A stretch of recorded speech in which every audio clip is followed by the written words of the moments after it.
Hello, welcome to the Reloading Podcast here on the Firearms Radio Network. Want to take time to thank everybody at Patriot Patch Company, Patriot Patch Bunch, Patriot Patch Company, Patriot Patch Company, Patriot Patch Company, Patriot Patch Company for their bandwidth sponsorship of this fine program. Just remember, everybody's definition of fine is variable. Also,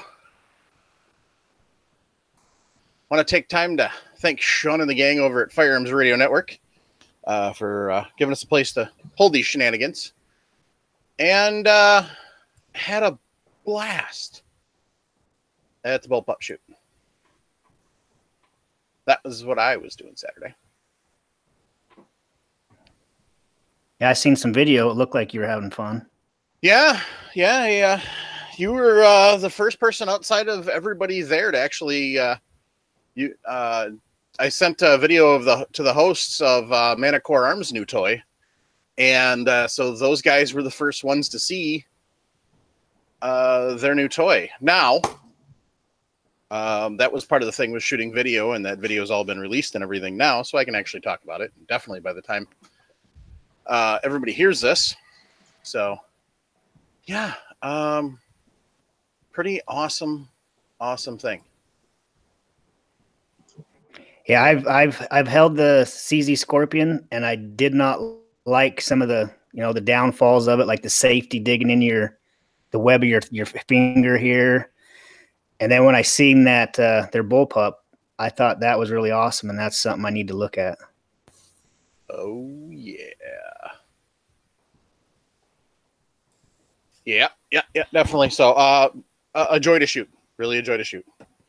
So what they did is, as Sven loves to do, he, as it was called, it was a bullpup shoot. So, that's kind of how Sven got his start with Manticore, was working on bullpups, accessories for bullpups, AUGs, Tavors. Sven actually, Manticore Arms actually makes a couple now factory items for the Tavor.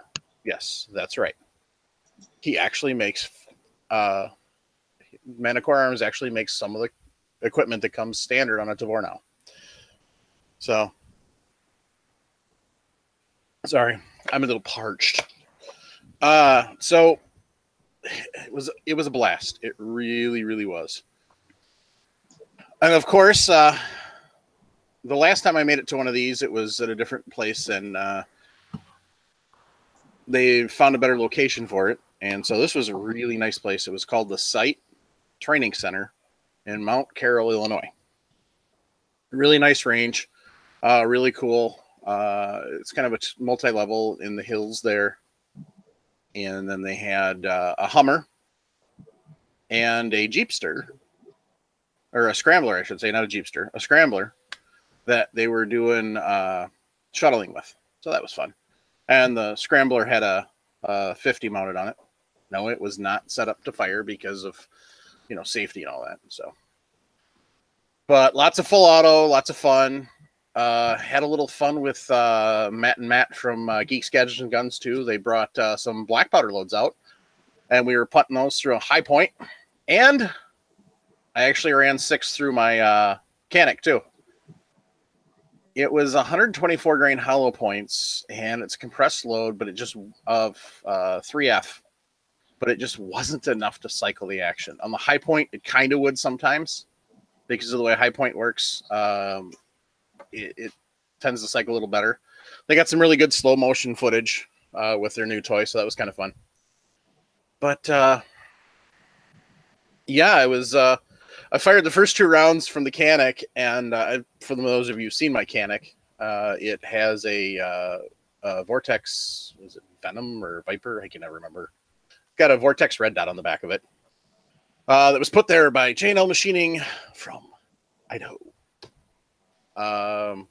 And I had a blast. And so the nice thing is between the red dot and the extra serrations that they put on the slide, you can really work the slide real quick. So what I did, the first, unfortunately, we didn't get footage of this because nobody thought about it because we were just playing around. But the first 2 rounds, I just slowly cycled the action manually to get it to reload. And then for the last 6, basically, I just kept my hand on the slide, pulled the trigger, and was racking it immediately. Almost like fanning the hammer on a 6 gun. So I guess some modern equipment anyway. It was kind of fun. So, and amazingly enough, Triple F didn't smoke as bad as I thought it would. But you know, it was a smaller quantity too. I'm used to when I'm shooting black powder, I'm shooting 100, 150 grain charge. This was, I don't even know what this was. I'm guessing probably 10, 11 grains maybe. I don't know. I didn't bother to get to load data because it's not something I plan on doing in the near future. But kind of one of those important things to know for crap hits the fan situation. You can load black powder and it will shoot. So there. Maybe at some point in time I might load up some 150 grain or 115 grain berries in front of some black powder and see if we can get that to work. That'd be kind of fun to do. The only thing is you got to pull the gun apart and clean it right away. So that's not that big of a deal. You can clean it with soapy water and then go ahead and clean it like you normally would, and it's all good. So that was my fun. And of course, hanging out with the guys from We Like Shooting, because Manticore Arms is one of their primary sponsors. So Nick, Aaron, Sean, and Jeremy were all there. So that's fun. But yeah, had a lot of fun. So I'll post the video of me shooting the Thompson up in the podcast group. So we don't want to put it on the page because Facebook might freak, full auto and all that fun stuff. But we'll put her in the group. So definitely a fun time. If you can make it next year, it's pretty good. So I don't know if they've set the date or not, but it's usually the first or second Saturday in September. Not this coming weekend, the 22nd, which actually will be the past weekend by the time this podcast airs. But the following weekend is Gun Rights Policy Conference in Chicago, which I'm hoping to make it to. I don't know right now. There's some conflicting family stuff that I might not be able to get out of. But GRPC will be streamed live. I want to say, I know Paul Lathrop's from Politics and I don't remember the name of the podcast.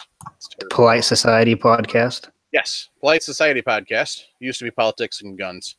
But Polite Society podcast will be live streaming GRPC. So with help from Matt and Matt from Geeks, Gadgets, and Guns.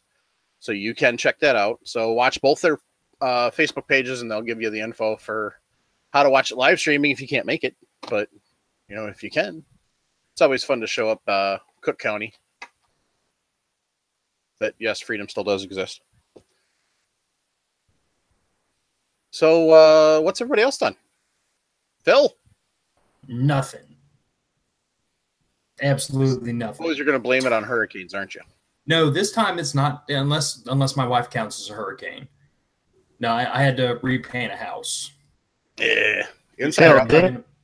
Did you get a package or something? That's something. Oh, yes. I did get a package of something. Right after last show, my box showed up from Travis with some of his powder-coated bullets, and I was not expecting like an absolute freaking stack of targets, by the way. They'll go to good use, though. But not now.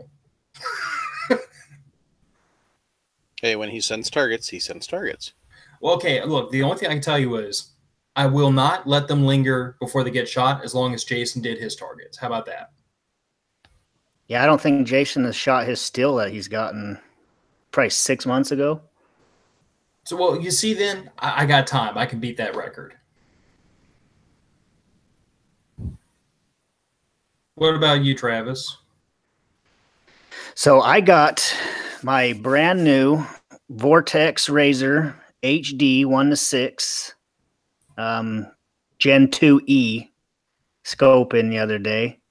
Took it out to the range yesterday and sighted it in. It is a nice optic. I'm very impressed with it. I am very jealous. Yeah. So I did that. I I loaded up probably just over 500 12 gauge shells, stockpiling. And then just random stuff, cleaning up the gun room, and ran some Cat 6 cable into the reloading room so I can have some good internet down here. Cable makes a hell of a difference. Yes, it does. So what'd you do, Jim? Basically, what I did was I carried my SR40C while just in case. Hurricane Florence decided to make a shore presence, and I decided to carry a gun in her face. And I saw all the jokes on Facebook about shooting at the hurricane and stuff like that. What else did you do, Jim? What'd you have to deal with? Really nothing. We were very fortunate. We stayed home the whole weekend, stayed in the house. We had absolutely nothing to deal with. And I was surprised because it's been a while since I carried a gun. Oh, sorry, Mike. I'll get on that right now.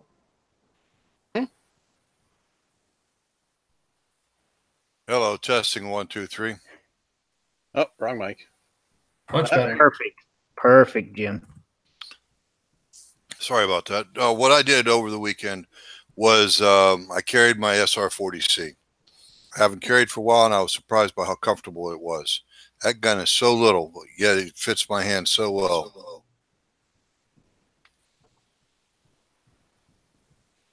Anyway, I didn't have to deal with anything, didn't have to deal with any issues or troubles or just everything. It was all quiet on the Eastern Front. Hey, Jason. Yes. Jason, have you shot those targets you got from me about 6 months ago? Sure. You have, huh? Probably. Not. So, Phil, you got a shot. You got a chance. Oh, is it a competition between me and Phil now? Yeah, but you got a 6-month head start on me, so since Travis has sent me some targets, I didn't shoot him this past weekend, but I promised him I'd get to them faster than you did. Oh, okay. So You probably can. Jason, liking the beard. That's just a little extra growth. I'm not really growing a beard. I just didn't feel like shaving. Is that? I was thinking it was from all the Dutch oven and cast iron cooking you've been doing. Getting a little extra lead in your diet. Yeah. Or, iron, I mean. Iron. From working too much and not enough time off. I just walked in the door. My wife fixed me a cocktail. I kicked my boots off and came in here and logged on. Well, thank you for that, Jason. So you got off early. That's what happened, huh? I got off early, exactly. Sun hasn't even set yet. Yeah.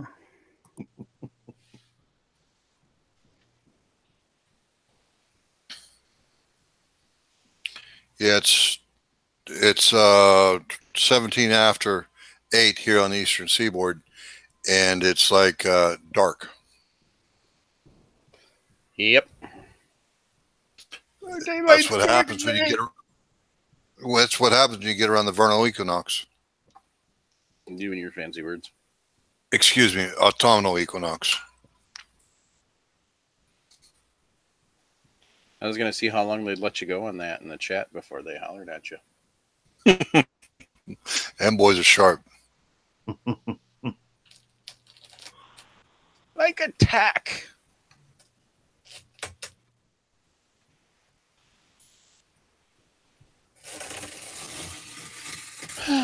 So, how's everybody doing? Awesome. Doing well.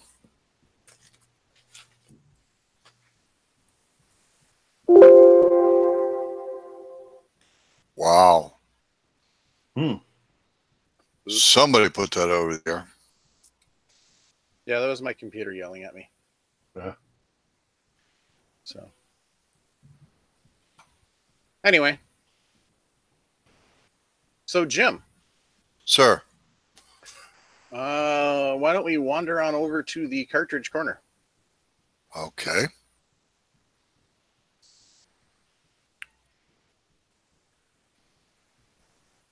What is our cartridge for today?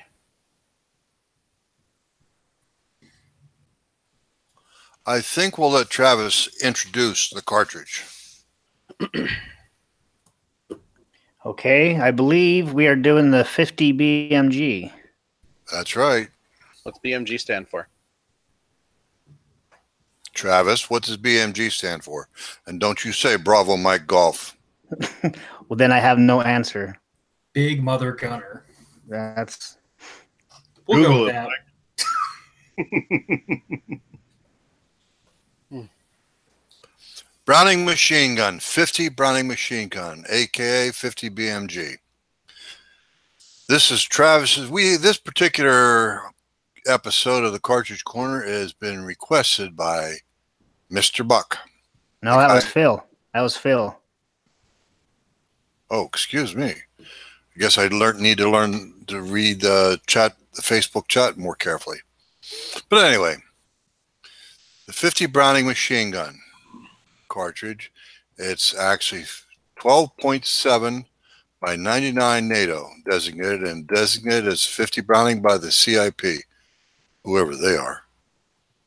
There's a cartridge developed for the Browning 50 caliber machine gun late in the 1910s. 1910s. In other words, over another cartridge over 100 years old. How old were you in 1910, Jim? Old enough to know better, too young to resist calling you a shithead. Editor, please beep that. Excuse me, I don't want to make this show up. Catch the E rating as an explicit. So I retract what I said about you, Jason. You're a scathead. Anyway, entering the service officially in 1921, the round is thought by some to be based on a greatly scaled up 30-06 cartridge. It does look like it. I've scaled it up with my rule, my micrometers, my calipers, and it's pretty much a big old fat 30-06. That's the round I keep in my toolbox says so anyway. But anyway, so the 30-06 cartridge, although other influences seem to have come into play. Under Stanag 4383, it is a standard cartridge for NATO forces as well as many non-NATO countries. The cartridge itself has been made in many variants. Well, the reason for that, guys, is because the projectile is so big. It's like Jason said to me a lot one time. They can pack a lot of technology in that little tiny space. Jason and I were talking about paint, but you know, I'm talking about projectiles. Just to paraphrase what Jason said. Anyway, so entering service officially 21. Oh, sorry. The cartridge itself has been made in many variants. Multiple generations of regular ball. That would be with a 750 grain projectile. Figure it out, guys. It's almost 2 ounces of bullet, copper and lead, flying downrange. Multiple generations of regular ball, tracer, armor-piercing, AP, API as an armor-piercing incendiary, and Sabot subcaliber rounds. Can you imagine the energy that you would put into a 30 caliber bullet, Sabot into the 50 caliber BMG round? I mean, we're talking a projectile 510 thousandths in diameter, shooting it at roughly the same velocity as a 30-06 150 grain bullet. It's just staggering. Anyway, the round intended for the machine gun are made into a belt and they're linked up by the metallic links. You guys know all that stuff. I've actually fired quite a bit of 50 BMG in a Modus, as in M2 machine gun. One of the most favorable impressions I ever remember about that was one time my old unit, we went to the range, and we took on Fort Pickett or I don't remember. Anyway, the point is, we set up on the range, and they had me start shooting, and they the range officer wanted me to sight the rifle in. Well, yeah, it's a rifle. It's a machine gun, but it's also fired single shot, semi-automatic. It's a rifle, and that's exactly what I did. I sighted in that particular rifle, and they had a big old deuce and a half over across the valley. And all I did was just put 6 o'clock bullseye on the bottom of the driver's window. Now, the truck, of course, was empty. And the range officer simply couldn't believe his eyes when I fired my first round. I hit the door. This particular round, it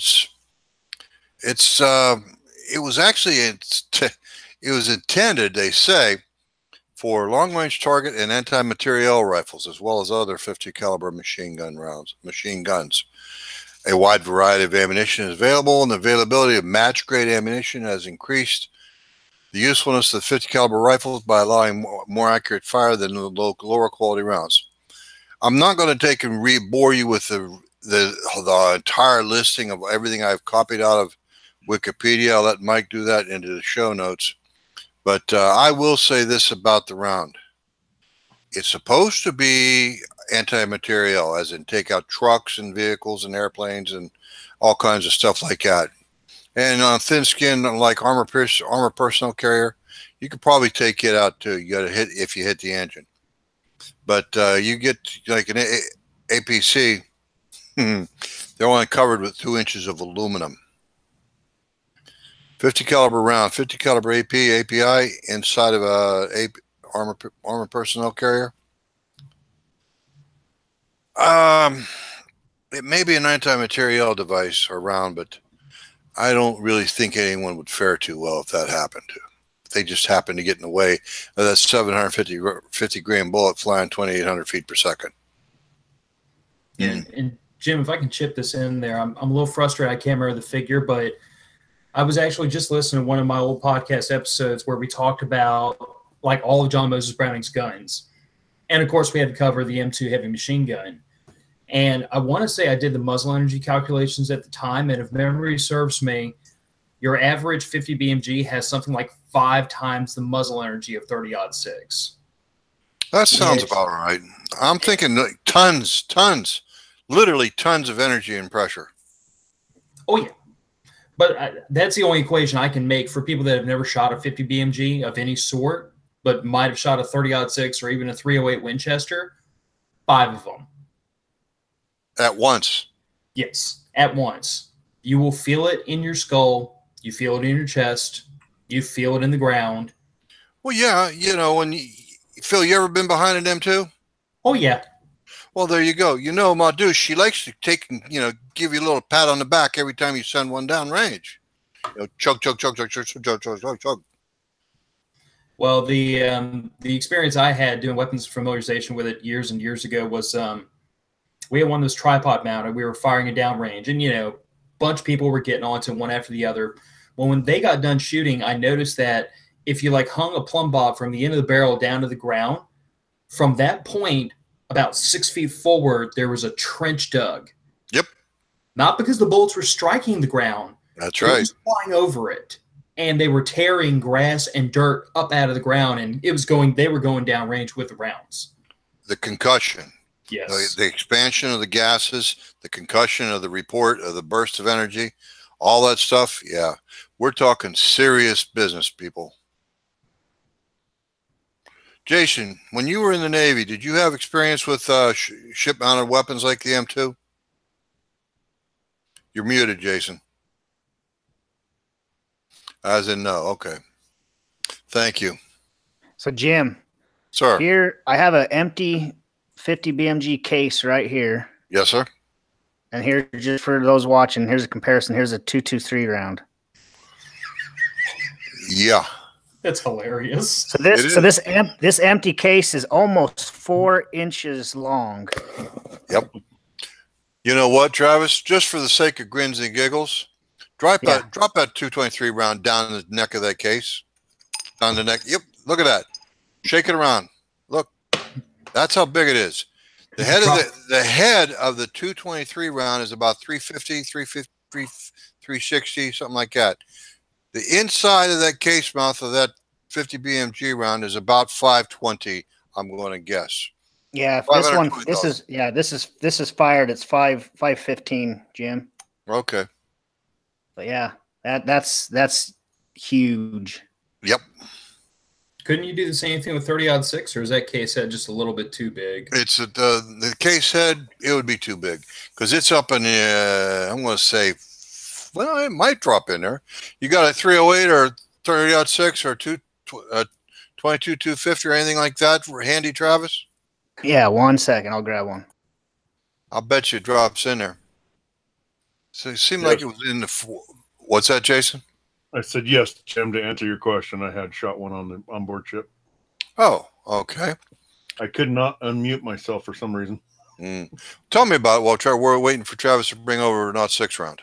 It was fun. Yeah.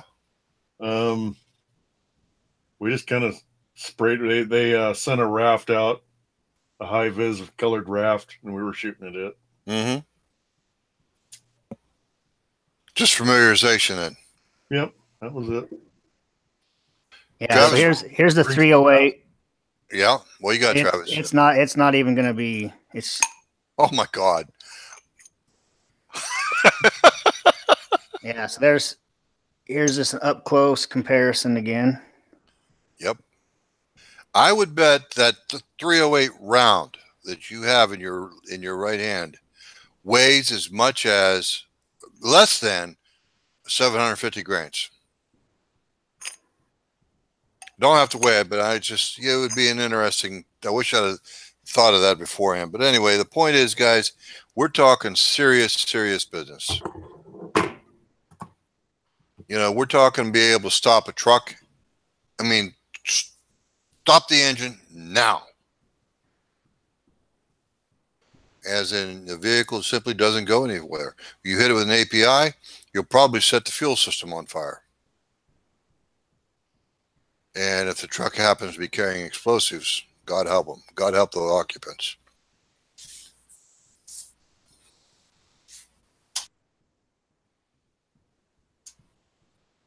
What do you got, Travis? Just a rough guesstimate. That's good enough. 400 grains? This one's 380.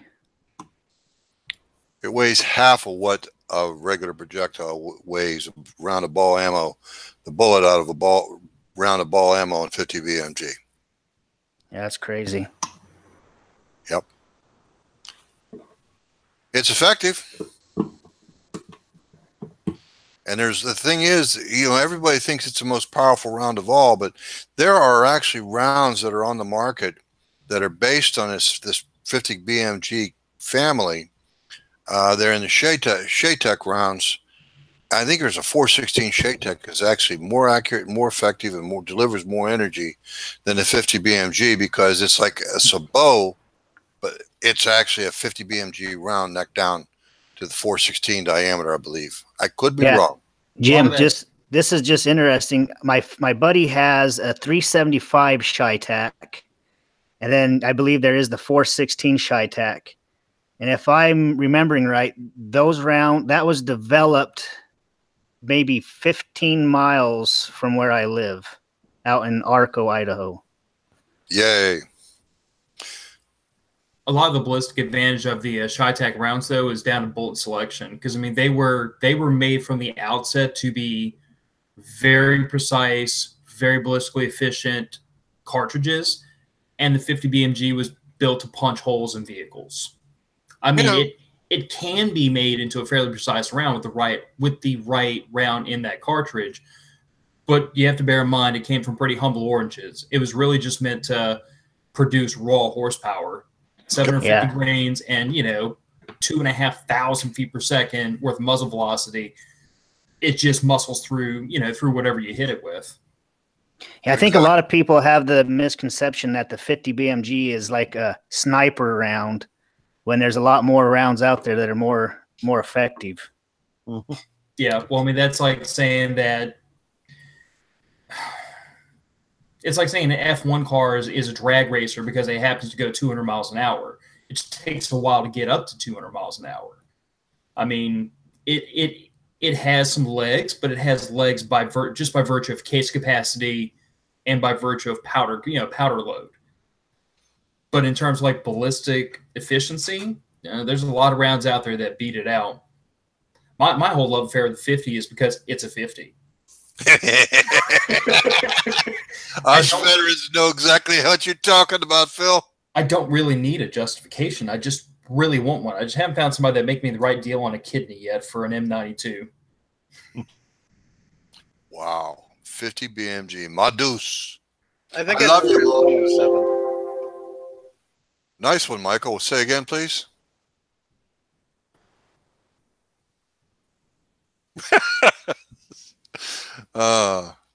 Anyway, let's see what they have to say over in the.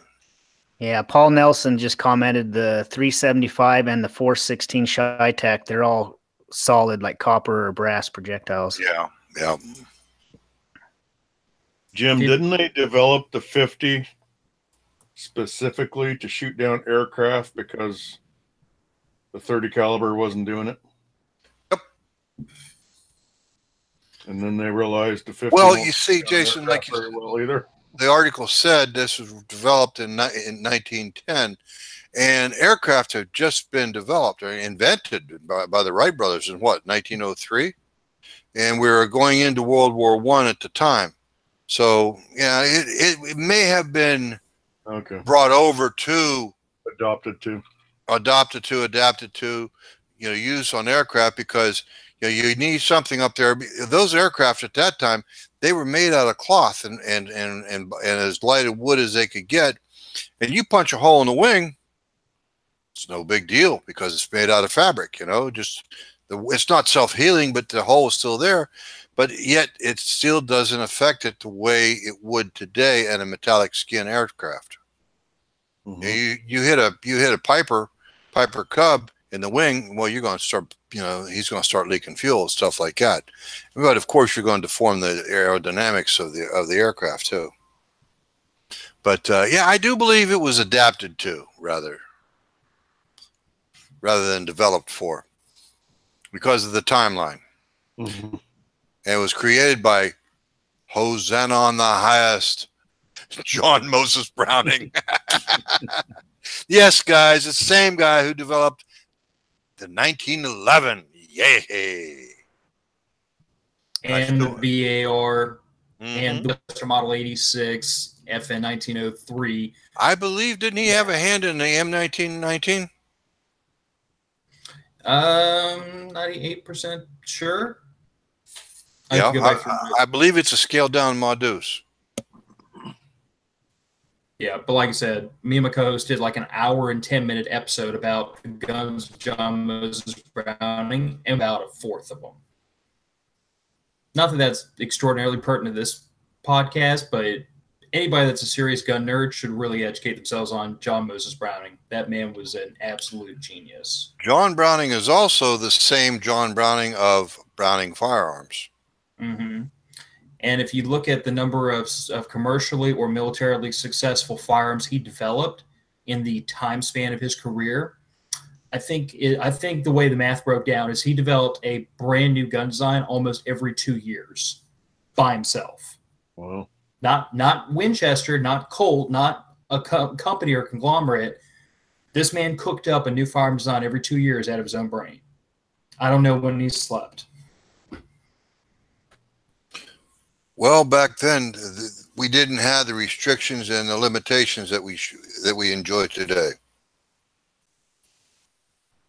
But anyway, I think just about covers the Cartridge Corner. I don't know. Maybe I'm wrong. Let me see if I... Nah, I'm not going to read the listing of stuff that's in here. But like SLAPT, as in Sabot, Light Armor Piercing Tracer.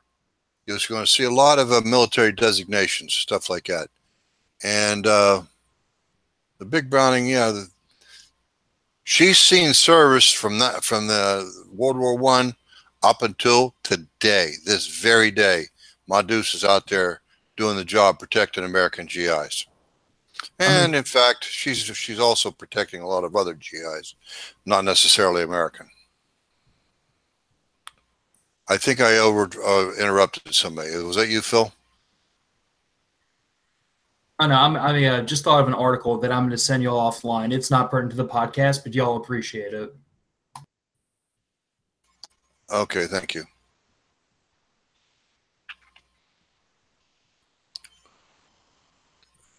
And okay, I guess it's time to go into the questions. Here's a good old standby question. You want to go ahead, Mike? Please. Jeffrey wants to know, for loading 9mm, what's your favorite powder? And what's your favorite bullet?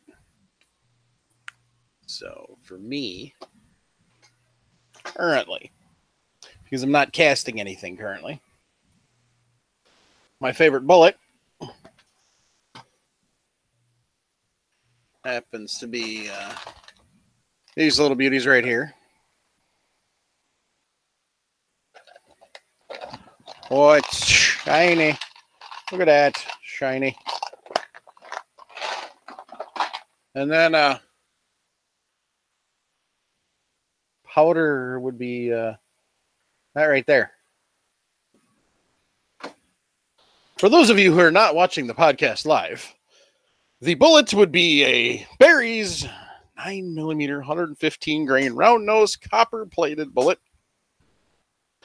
And the powder would be Tight Group. So for me, my favorite are these 133 grain NOE cast projectiles. Why 133 grain? I have no, just the heavier the better for what I'm doing. Okay. Before these, I did shoot a lot of like extreme 115 grainers. And my favorite powder of all time is Unique. Oh, you and I think a lot alike in that aspect, Travis. That's my favorite powder. I like to run the when I bothered to piddle around with a pipsqueak round like 9mm. Michael Shinzig joined the video call. No, that's Matt from Geeks, Gadgets, and Guns. He's joining us. Okay. Anyway, hello, Matt.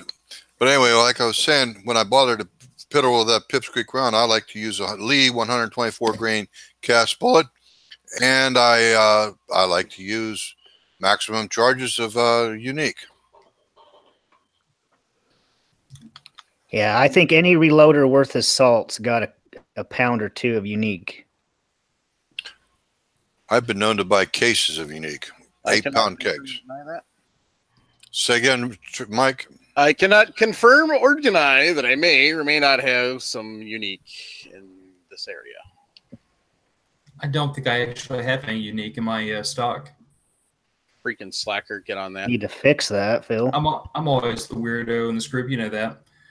Years ago, I fell into using Hodgdon Universal for 9mm, and I use a starting load right out of the Spear manual, and it works, and it cycles back under again. I'm not paying attention to Jason. Nobody else should either. But and I shoot 124 grain extremes usually, just flat or round nose extremes. But like I said, I fell into Hodgdon Universal just because I can load 9mm, 45, 357 Magnum, 38 Special. I can load any pistol round in this house with that one powder. So especially when I was first getting started, it made it really easy to justify an 8-pound jug when I could load all those different cartridges with it. Unique does the same thing, Phil. It has been doing it longer and better. But when I went to buy powder, they had no Unique. They had Universal. Go ahead, Mike. Go ahead, Mike. And it works great in shot shells, too. You betcha. Can we pick on the new guy? Absolutely. Get a haircut. What about you, Matt? Do you reload 9mm? Probably my single most reloaded round. What do you use for propellant? Power pistol. That's just kind of what I got into because of the Sandy Hook drought. I got powder pistol. It worked. I switched from blue dot to that because I was having temperature sensitivity issues with blue dot, where my load that was fine in summer wasn't good in winter. And well, that's kind of all she wrote. What are you drinking, Matt? As of nothing at the moment, going to start up some apple pie. Wow. Attaboy. Jason, how do you load your 9mm recipe, if you don't mind? Or do you even bother? I do, and I don't remember what it is, Jim. It's been too long. No, what I mean, buddy, what do you use for propellant? Unique. Good man, good man. My wife is the only one that shoots 9mm in my family. So I make her a big old ammo can full, and then I call it good until she runs low, and then I look it up and do it again. Sounds good. So, Jim, Sir. what's your projectile and your powder? I told you, the 124 grain bullet that I cast out of my Lee molds and a max charge of Unique. Sorry, Jim. No problem. So, so if it's okay with you guys, while we're talking about 9mm, got something to give away again. Another 9mm? No, something the 9mm needs. Oh. Got some 9mm brass from Freedom Seed Brass. He was nice enough to donate a couple of these bags. So just a little bit about his company. Freedom Seed Brass was created because, first off, his name's Miguel. Because Miguel has a passion for reloading. He was introduced to reloading at an early age by his dad, and the importance of brass was never lost on him. He remembers picking up brass at the shooting range at his dad's request. Picking up brass and reloading it made it possible for him to enjoy quality time with his dad and allowed him to visit the shooting range more often. He later joined the military and wouldn't you know it, once again was picking up brass. So Miguel, a little bit about Miguel. He served in the U.S. Army for over 14 years as an airborne infantryman and military police. He did tours in Iraq and Afghanistan. He's been an EMS in the EMS services for over 8 years, and currently 3 of those as a paramedic. So I got to talking with Miguel a little bit and got to realize what a great guy he is. And you guys need to go over, support him. Go over to freedomseedbrass.com, find him on Instagram, like his page. But he's just a good guy. He's got some good product over there. Like I say, he was nice enough to donate some brass for us to give away. So go email the Reloading Podcast at gmail.com. Tell us what press you load on, your cartridges you like to load, and make sure in the subject line you put giveaway. Now, Travis, does he sell brand new brass or once fired? So it's all once fired. And talking with him, he is meticulous on his you'd have to talk to him. I'm sure he's got some OCD, but I've got 2 or 3 bags here and I've looked at them and they look spectacular. Nice. He's obviously using stainless steel to, wet tumble, and then he polishes them and they look beautiful. But yeah, go over to his website and check them out. Okay.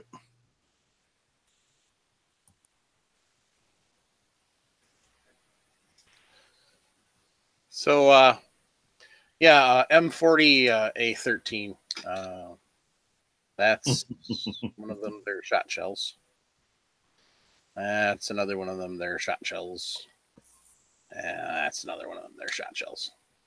So now you know what they look like. By the way, Mike, please forgive my manners. Would you mind introducing the newcomer to the show? Since I already beat him up? Yeah.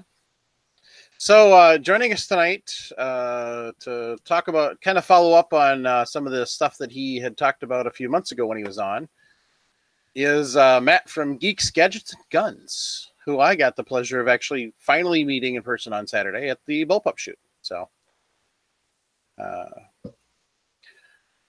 it's I was telling him about your black powder load earlier. Oh, yeah, that one didn't work out quite so well as the Pyrodex did. Yeah. Though, after you left, we did get multiple strings of multiple shots. I think if you switch the bullet out, you might get in just enough room to get that extra little oomph to get it to work in there. I don't think we could get that combination to work in, say, like my Canic or a Glock, but definitely could in a blowback. Like, Well, I actually went pretty hard trying to get it to work in my Glock 17. Yeah. I tried bullet weights as low as 95 and as high as 165 grains. The best I could do would get to sometimes kick out the round, but it'd never get enough to actually load the next round. Yeah. Yeah, I'm actually glad you're here because I was thinking about that after Mike brought it up earlier.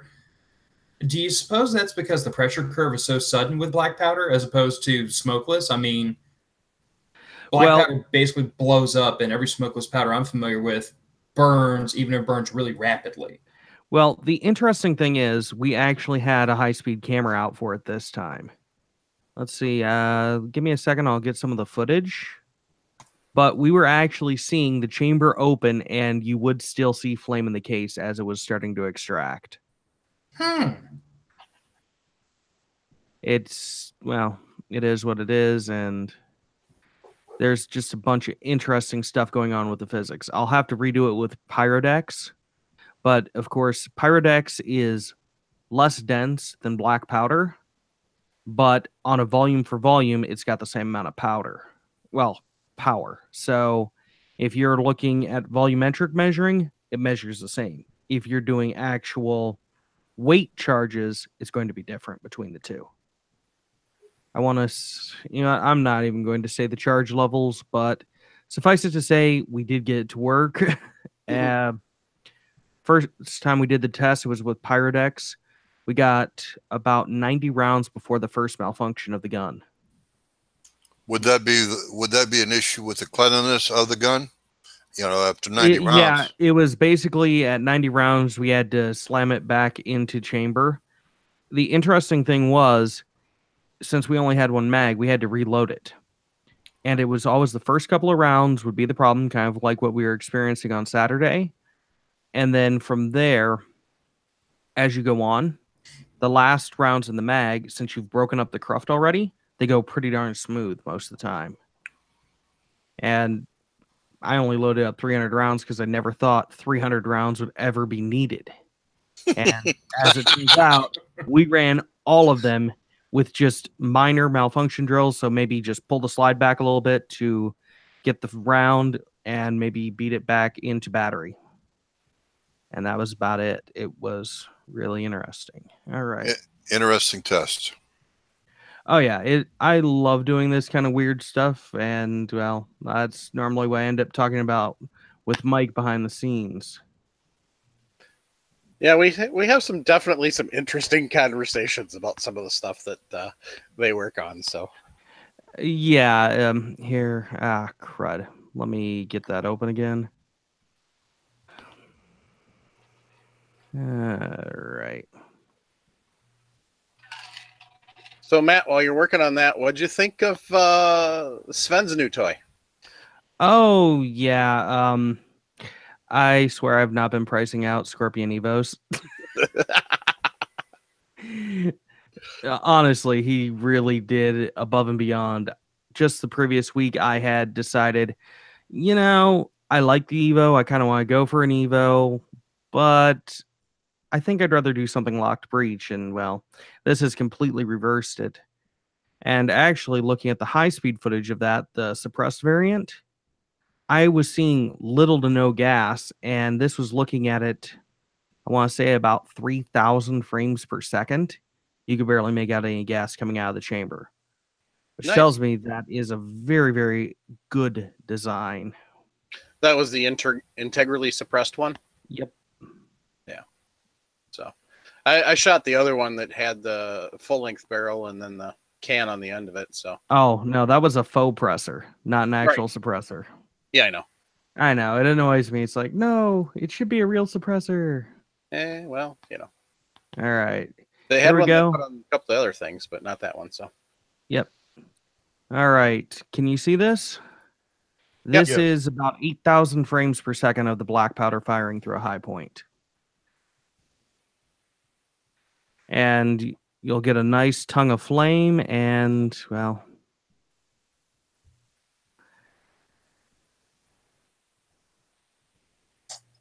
you can still see the fire coming out the barrel, and there you go, right through the chamber and in the case still. It's burning. So not exactly the safest thing to do, because you can still see the fire while it's open and the case has done a full revolution. yep.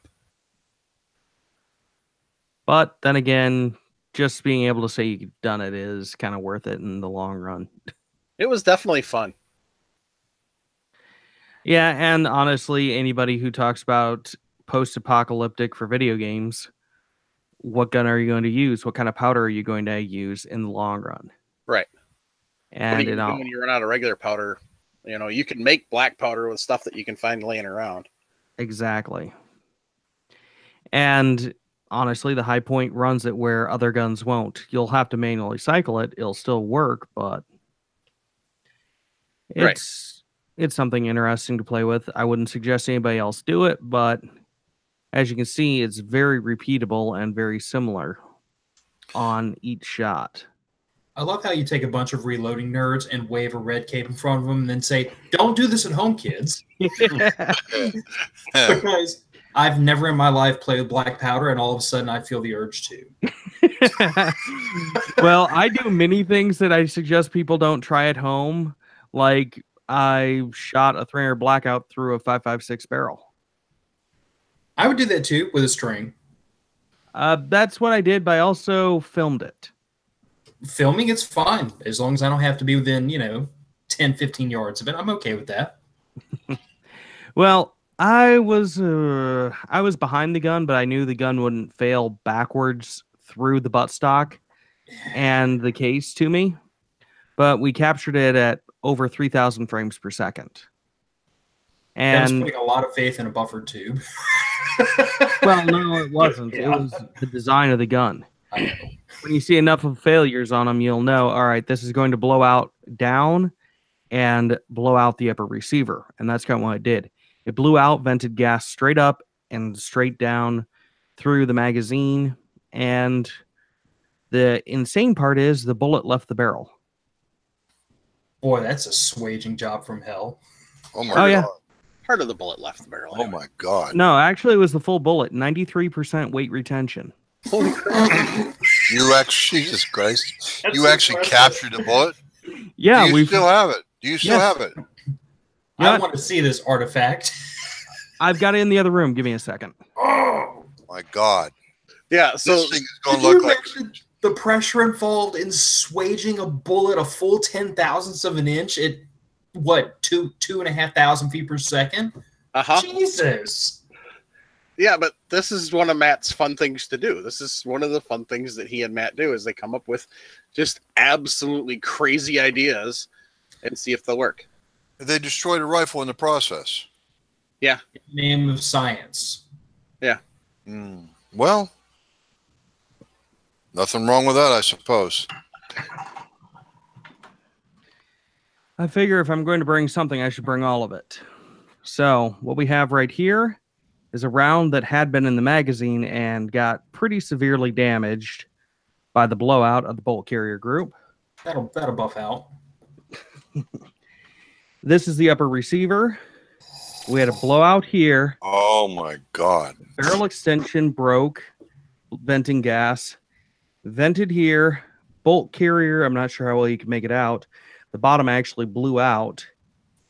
But in all honesty, the gas tube did not blow at all. And That's- then here is the bullet. That's impressive. Yeah, and it came out in just a straight configuration. The difference is when it hit the berm, it bent. This was a 110 grain projectile, actually 110 grain VMAX, but Elander mag afterwards. Oh wow. And it blew out all the ammunition out of the bottom of the mag, of course. I only put 2 rounds in the mag, but yeah, it completely shattered the follower and blew out the bottom of the mag. But we still recovered everything. Wow. And of course, we have footage of the failure, which nobody has really captured before. And that's kind of what we're doing here is going, okay, we know this happens. Let's see what actually is happening. That's not a failure. That's not a failure, Matt. That's a success. That is a deliberate destruction of a rifle. Exactly. And honestly, I think my total cost on that was about $150 of lost parts. Because the lower, even though the mag well got bulged, still perfectly usable, and I use it to this day. Oh my God! You only blew out the upper receiver. Yes. Wow. That literally the only things that were completely destroyed was the upper receiver, the barrel, and the bolt carrier group. And the magazine. And the magazine you were using. Yeah, but then again, I think it was $10, $6. Okay. More power to you, buddy. And of course, I know Mike really wanted me on here to talk about the more interesting stuff I have been doing, which was 30-06 Sabos. We've been kind of working on that one for the last couple of years. Yes. And I've kind of sort of given up on it, mainly because I wanted to break 5,000 feet per second. It's been done. It's been done. Yeah, Mike has provided me with a loading, but I don't think I can do it with 30-06. Rifle I have only has a 22-inch barrel. I've peaked it out about 4,200 to 4,300 feet per second with a 55 grain bullet. And I have gone 4,400 feet per second using a non-standard bullet. Okay. Keywords: non-standard bullet. Well, I pay attention to the details. What do you mean by non-standard bullet, sir? Well, I did a lot of work with 55 grain full metal jackets. That was kind of my baseline load to find out where I could max it out. I think my case capacity was about 95% on that loading. Okay. And you couldn't actually see a difference between standard or Magnum primers using that. Okay. We also used some of that interceptor ammo. That's the polymer matrix with a copper load. That combination, very inaccurate. Even at 10 yards, I was getting groups probably about 3 feet. Wow. So don't even mess with it. The 36 grain varmint grenades, those are actually pretty darn accurate. And the ballistics gel on that is amazing. 36 grains of bullet. At what velocity did you say? Let me look it up here. I just posted the video, so I've got the editing file still here. Okay, so we had the varmint grenade was going 4,353 feet per second. And that was muzzle velocity as measured by a magneto speed. And we just ran that into gel, and, well, it did about the same amount of damage as a 55 grain FMJ, which is impressive. It shattered the table. A couple other projectiles we played with was a non-lead air rifle pellet that weighed in at 17.4 grains with the plastic skirt. Okay. We pushed that thing up to 4,401 feet per second. Next time, try Saboing the 223, the 55 grain FMJ in a 50 cal. We may actually have been talking about getting a specialty barrel made for that. Yeah, I don't doubt it. Y'all ain't right. I thought I was bad. No. Then, of course, we did 14.3 grain lead pellet. And it actually did. If you talk about a normal 223 bullet out of, say, a 14.5-inch barrel, Right. so 55 grain M193 loading, we saw about the same amount of terminal damage between the lead pellet and a 55 grain out of a 223. And that's So- just a soft lead air rifle pellet. Yeah. Which just goes to show that Roy Weatherby was right. Light bullets, high velocity, lots of powder, float like a butterfly and sting like a bee. Except for we were seeing lower velocities than we were with the 17.4 grain, which is telling me either it was an air velocity slowdown because that bullet is too light, it would not be picked up by the magneto speed. I understand. So we used our high speed camera at the same frame rate settings, and then we compared by lining up first frame where we had each projectile in frame to see how far it took to travel the same distance. And we were looking at definitely slower with everything under that 17.4 grain. We ended up going all the way down to an 8.6 grain ceramic ball bearing. God. Well, the thing is, what you've done is you've hit what they call the point of diminishing returns. And in all honesty, I think we'd hit that far before just because of the barrel length. Because we are seeing immense amounts of gases escaping from that barrel. In your high-speed camera photography. Oh, yeah. Okay. Though it was really impressive to see the ceramic ball bearing go through 16 inches of gelatin intact. Flip side, wound cavity, not very much. Yeah. All right. Here, let me get this thing full screen and I'll get some high speed so you can actually see what it looked like from the gas departing the muzzle. All right. I think everybody should be able to see this. And of course, anybody listening, you can check out lfdresearch.com. We actually have the video up so you can see it yourself. That's right there. That was just pure gas. Here we go. This is the ceramic ball bearing trying to penetrate steel body armor. And, well, it burst into flames. Oh, my God. But it's really interesting stuff, and you can kind of see here what the fireballs looked like. And I figure if we had a 30-inch barrel, we probably could have got another 200-300 feet per second out of it because we were going just so very light with it.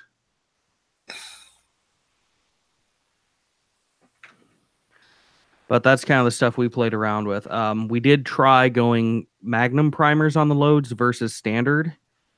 And the differential between the two was just statistical noise. We were looking at less than a 1% differential. Maybe you'd see more with a longer barrel, but with 95% case capacity and a Magnum primer, there were no pressure signs, obviously, because we were such light projectiles. Even with the 55 grain bullet and the sabot, which is what we did for the standard testing, it was... Go ahead, Jim. What were you using for the sabot? It's one I found online a couple years ago. Okay. It's, I think I know the source. There used to be a company out there making 223 30-06 or 30 caliber adapters. Yeah, more or less. It's just a piece of plastic, and it got unique loading these really oddball bullets because my dice just could not go low enough to get it seated.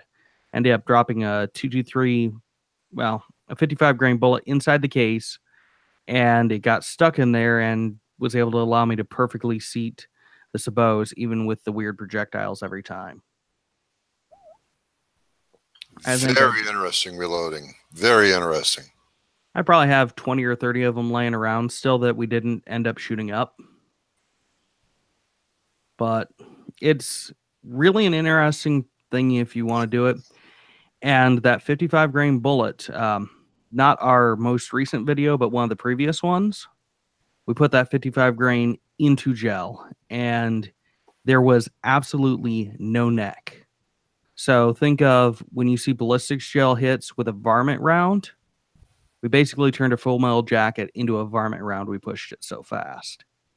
What do you mean by there was no neck?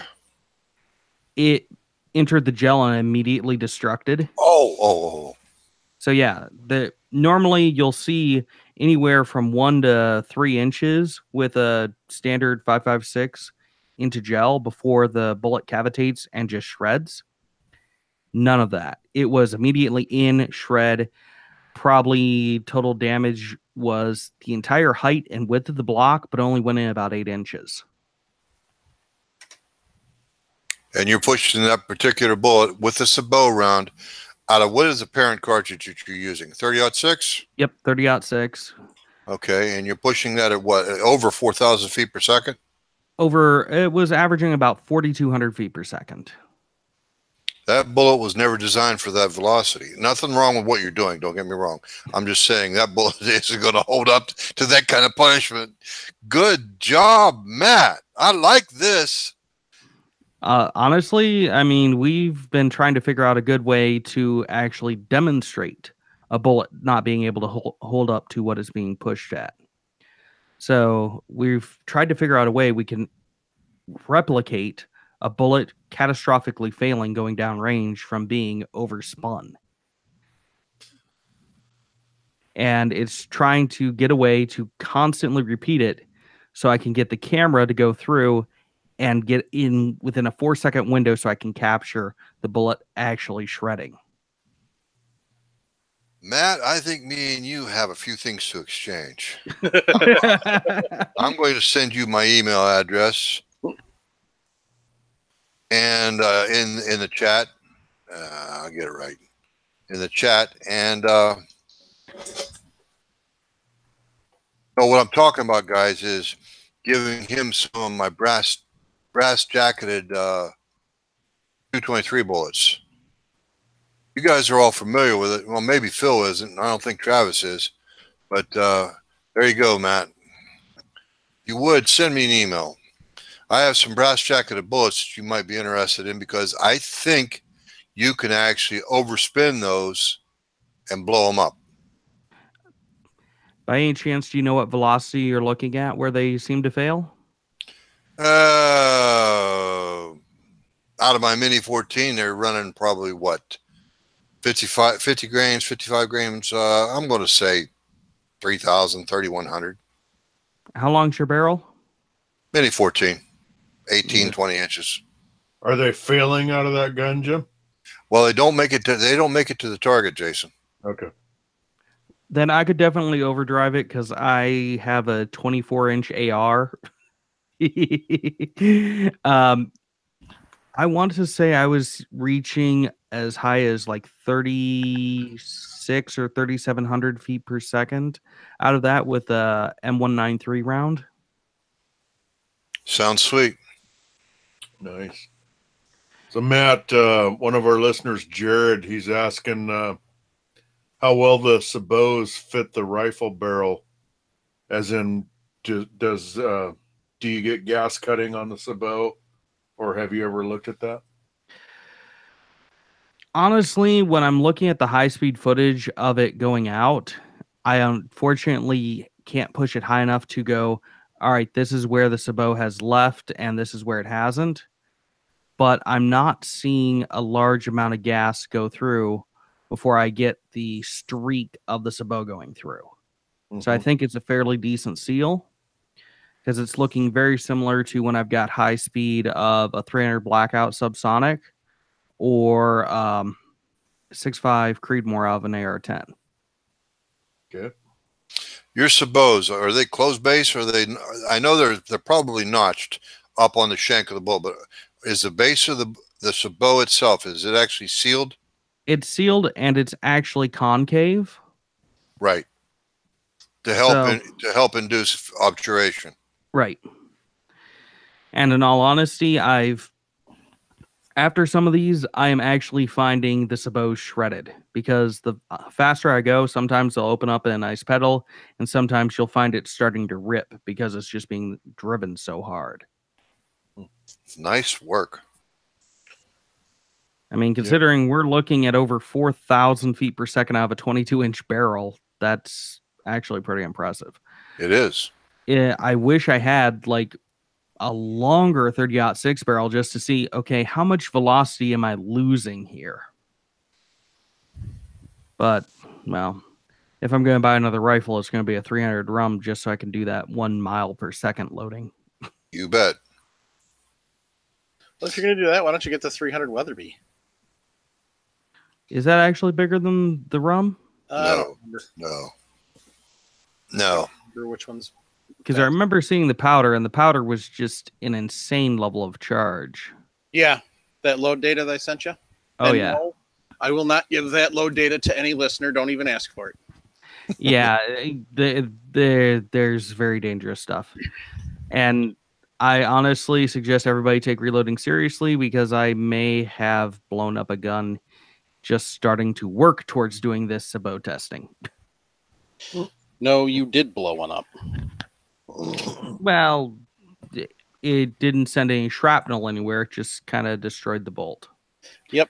Actually, more the bolt destroying was we thought we had it unlocked 100% and it wasn't. And so we started trying to pound it open and cracked the bolt. We eventually did get it open, but I'm pretty sure it was us not 100% open that literally broke it. Otherwise, I probably could have just replaced the extractor. So these are a 30 caliber Sabot. So basically anything 30 cal you can load them in. They give you load data for 30 carbine, 30-30 Win, 308 Win, 30 Harriet, 30-06, 300 Savage, 30 Krag, 300 H&H Magnum, 308 Norma Magnum, 300 Win, 300 Weatherby Mag, and just for fun, 7.62 by 39. I'm not sure how well that would work on 7.62 by 39 because aren't most of those 3.11, 0.311 diameter? 311 to 313, depending. So, yeah. I guess it would depend. If I remember correctly, you got them from SabotReloadingPro.com. I think that's where you got yours from, if I remember correctly. Maybe, if not, correct me on that one. But I honestly don't remember. It's been too many years. Yeah. Google it, guys. Google it. I put links for that and the other company that I found that carries them. This one seems to be a little better deal because it comes with 100 Sabots, then a Sabot seating die, so you can actually seat the bullet in the Sabot. You don't actually need that. No. I spent the money and got it, and it was completely worthless. Yeah, It was this one comes with it for $25. So, but right now I am trying to find. Okay, so 300 Weatherby Mag. I think it was maybe Sabot Reloading Pro, something like that. Yeah.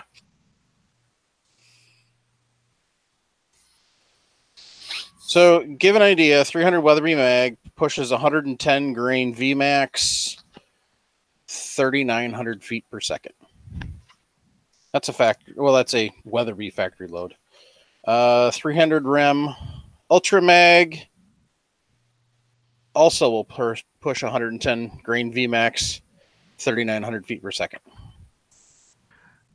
Honestly, if I get a rum, the one I'm curious about is since its velocity is up near 223 velocity, will a 30 cal bullet fail like a 55 grain full metal jacket?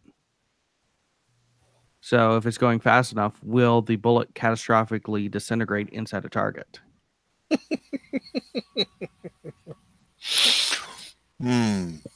So a little bit of factoid on this.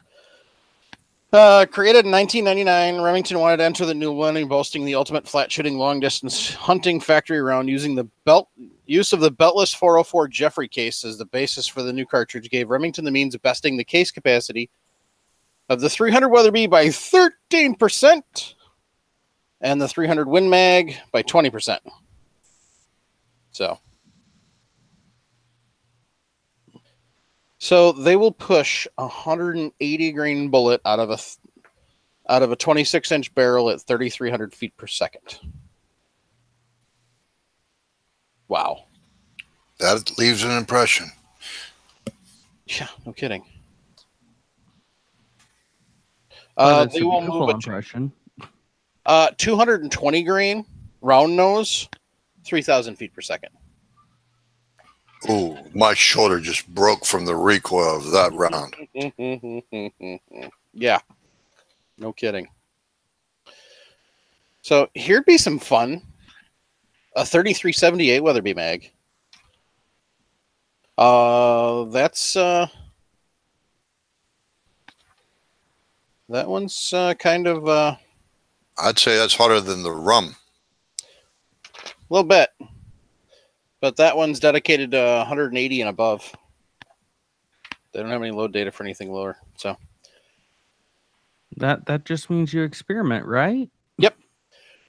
actually, it looks like so while I was flipping through the 7.62 by 39, the case mouth's 337. So compared to 344 for the rum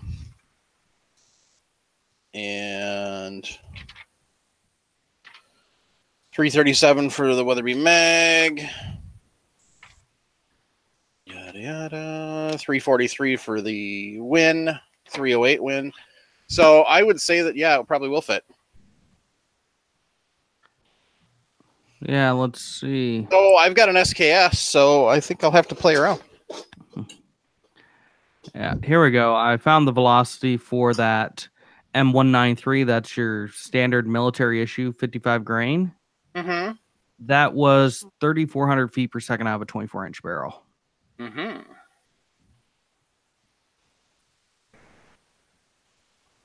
That's moving. Exactly. And honestly, that's kind of the velocity you see out of most varmint rounds. We got Right. over 3,800 using a varmint round. Oh, sorry, 3,492 feet per second. Wow. Nice. And the nice thing, theoretically, is the plastic isn't going to be as hard on the barrel as an actual bullet would. It's still going to tear the hell out of the throat of the chamber. You're still going to get your gas pitting from that. But as far as the barrel itself, Yeah, I wouldn't be surprised if I have very advanced wear on this barrel after a couple hundred of these. Uh-huh. But the flip side is, after blowing it up, I have all the tools to replace the barrel. exactly. So you just got to buy a new barrel, longer barrel, and go from there. There you go. Savage barrel should be easy to track down. Yeah, the question is, can I get somebody to make me a 36-incher? I mean, what? You I'm get pretty into sure- that, sorry. I was just going to say, you get into that. They say that I've read articles that 32 inches is about the point of diminishing returns. I would normally agree with you, but I don't think that might be the case because we're talking so much more powder here. And you're probably using slow burning powder, aren't you? No, fast burning. Really? What, like something like 3031? I think it was H331. Yeah. That sounds about right. That was one of the powders that the suggested loads came in, and I could actually source locally, which honestly, that's my problem for a lot of reloading stuff. Oh, yeah. Oh, yeah. Well, you get into some of the arcane stuff that you're into. I like it. Oh, I honestly, one thing you do find when you start looking at terminal ballistics is, at least for me, I started loading everything hotter. Especially after doing some 223 terminal ballistics on the 5.56 round. I took some of my reloads I'd been using, and as it turns out, it was a perfect download for testing actual barrel length and terminal ballistics. So the bullet would not yaw and fragment out of a 16-inch barrel at 10 yards. Right. And at that point, I realized I need to get these hotter. So I basically went as close as I could to replicating what a military load on that would be, so we could actually get true terminal ballistics out of most of my guns. That's the one thing most people don't keep in mind. And if you're going to use a gun, I highly suggest you learn what to expect from the terminal ballistics out of it.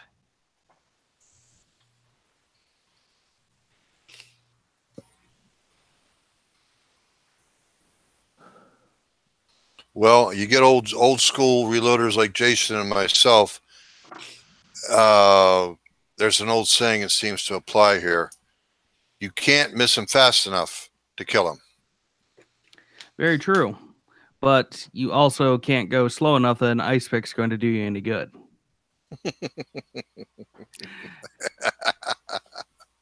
But I may talk about using some really hot loads, but I also compete with those. And, well, I have had a downside where I had a case separate coming out of the gun. And so that deadlined me on that match. But even at that, I'm still able to make my hits out 330 yards, no problem. Okay. Actually, with that barrel and that optic, I can hand it to just about anybody, point them at a 500-meter target and say, use this hash, and they'll get it basically one of the first 3 shots, even with the super hot ammo. 223, it's really, you're not talking a lot of recoil, and you need it super hot if you want good terminals with the cheap bullets. Yep. What kind of competition do you do, Matt? Mostly 3-gun, just because I want to do some competition with rifles that is not, I'm going to sit at a bench rest and shoot lead bullets out of an old military surplus gun. Okay. And then to back up a little bit, you have an AR-10 and 6.5. I seem to recall you had some stellar groups with that. Yes, I was getting, I'll have to look it up real quick. I did factory ammo at 300 yards, and it was definitely sub MOA. Here we go. So a 5-shot group was 1.527 inches. And 4 out of 5 shots was in 0.831 inches. At 300? 300. What else did you find out with your testing during that process, Matt? I needed a longer barrel if I wanted to go past about 1,200 yards.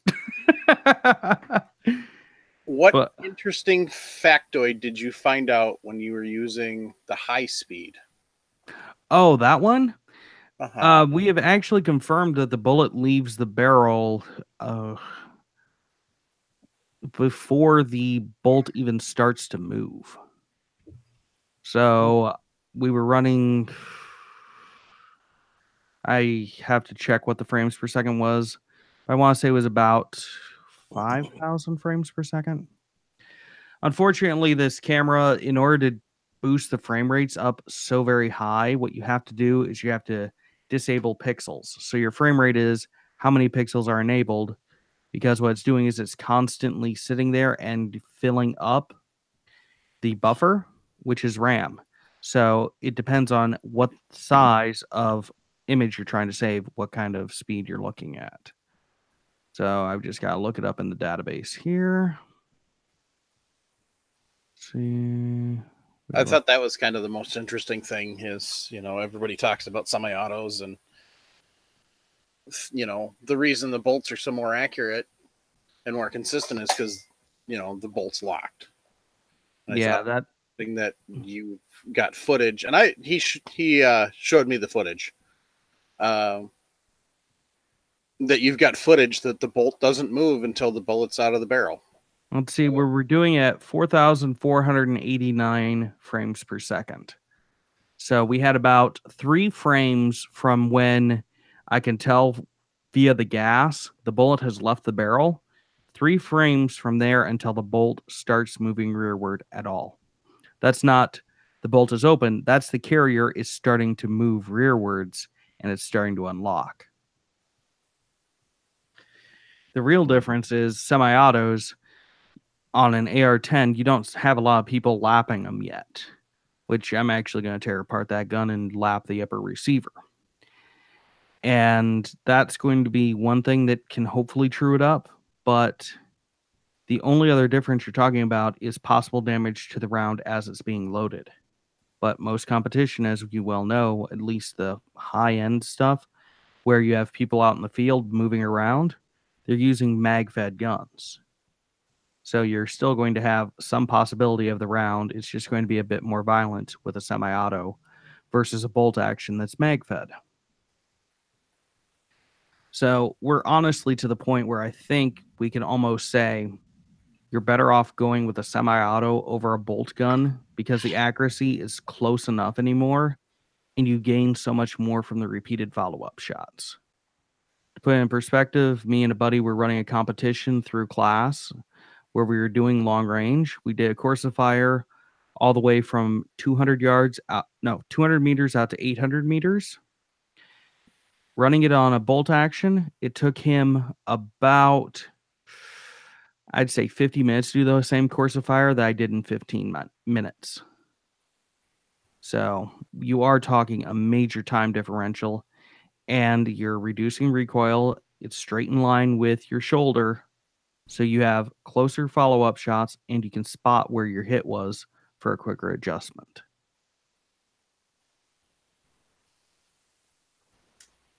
A reduction in recoil too. Exactly. Yep. Because of the motion of the bolt absorbing it, the buffer absorbing it, there's a bit more moving parts, although probably the AR frame is lighter than most current day bolt guns. Not this thing. With the optic, I'm looking at about, I changed the barrel out from an 18-inch to a 22-inch barrel, and it's about a 14-pound gun now with bipod and optic. Oh, okay. Well, there's that 14 pounds is absorbing all your recoil. That absorbs part of it too. I had it down at 12 pounds with the 18-inch barrel. But if you get it down there, it's a heavy gun to lug around, but it's accurate as all get out.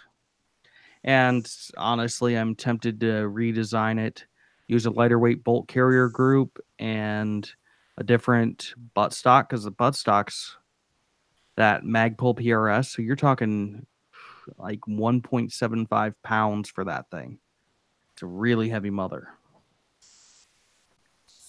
So there are things that can be done to improve the weight on that.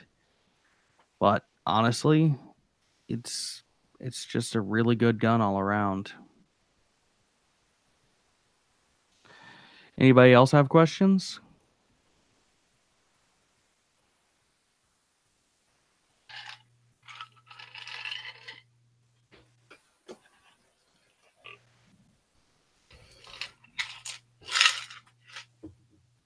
So what's next? Ooh, that's a tough one. Probably for us, we've got Gun Rights Policy Conference coming up this next weekend that we're running the AV for the live stream on that.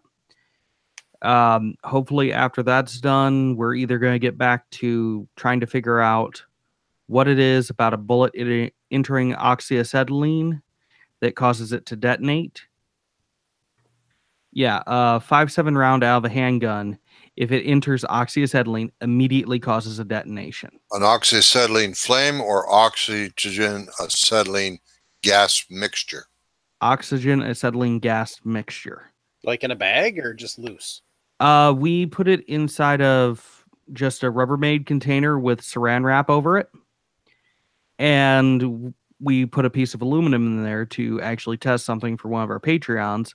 They were asking, since we saw so much fire bursts when these high-speed bullets were hitting computer hard drives, and most of the hard drive platters are going to be aluminum that is coated with steel.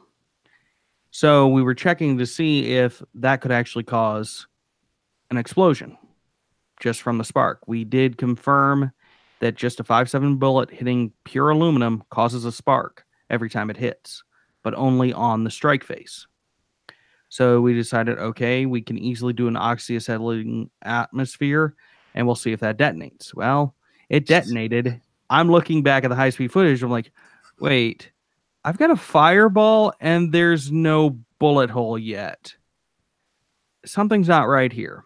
Granted, we'd already packed up and I'm reviewing the footage afterwards. So my partner went out, filled just a little bucket that had something in it, put the saran wrap over it and just shot it, nothing inside, and it just, boom, exploded. So we've got two theories as to what caused it. It was either the pressure differential of the bullet entering the atmosphere, because acetylene itself can actually detonate at 15 psi, or it was the temperature of the bullet. We're not sure which, and we're going to try and narrow that down. We still want to get back to the initial test to see if just that spark on aluminum will ignite a flammable atmosphere. We're not sure on that one yet, but that's one thing we're going to test. The other one is we're going to... my partner on this actually works for an FFL that has the ability to manufacture full autos and other NFA items. So we're going to go to Home Depot and build basically a Sten gun using just basic parts and a Dremel tool for the FFL to see how long does this actually take. Cool. Just because, well, it's interesting and, well, we've all known it's been talked about, but who's actually done it? And we have the connections to legally pull it off, so why not? Yep. And Matt, back up a little bit. You said you saw a fireball before a bullet penetration. Yes. Explain that. What were you looking at that you didn't have bullet penetration yet? And The aluminum sheet. You know, give me a second. I've got this so the photo. bullet could have entered the container and not hit the sheet yet? Yes. We were running at about 2,000 frames per second. Okay. So the bullet would only be traveling about 1,600 feet per second. So we were able to capture it. And since we saw there was an issue, well, we decided to delve deeper. So just a second. There's a third possibility on that too. That would be the friction of the bullet slipping through the wall of this container that Yep. you've got it in.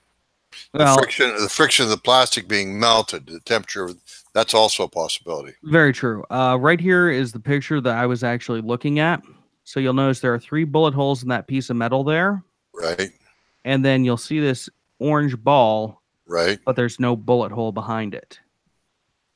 So that was the 5.7 bullet penetrating the saran wrap and almost instantly causing a detonation before it even got so far as to hit the metal. Okay. And this is only something that you would have been able to determine is if you either A, tested with a secondary test with no metal inside and got a detonation, which we did, and confirmed that, okay, the metal was not involved, or second, where we even saw there was a problem was because of the high-speed footage.